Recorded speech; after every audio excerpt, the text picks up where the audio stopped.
Right now, a missionary from North Alabama is evacuating Ukraine. We first introduced you to Mark Posey from the Winfield Church of Christ earlier this month, and he didn't take U.S. government warnings to leave then. He didn't believe Putin would ever follow through with a full-scale invasion.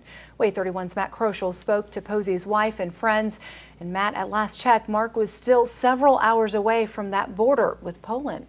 Marie, that is what they know right now. He's in a van with other Christians fleeing ahead of those Russian forces moving in.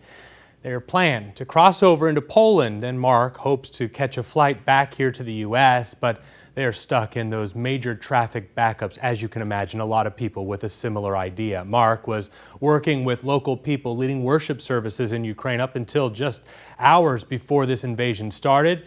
When I spoke with him last week, he said he was planning on hunkering down and didn't think this would ever happen. Another missionary from his church says he is praying for Mark's safe return.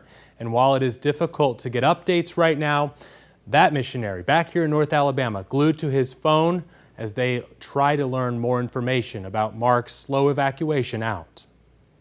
Talked to Mark a little while ago, told him I loved him, praying with him, praying for him, and all of the church in America, it seems, is aware of Mark's story, is lifting him up in prayer. But it'll be good when we hear, confirmation he's made it into Poland. But not just him. We got a lot of others that we have a heart for too, that we want to be safe.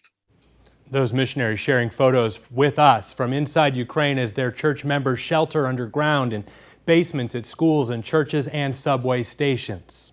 Coming up at 6, we speak with a University of Alabama at Birmingham history professor who provides us with some context to this Russian attack on Ukraine, something not seen in Europe since World War II ended. For now, I'm Matt Kroschel, WAAY 31 News.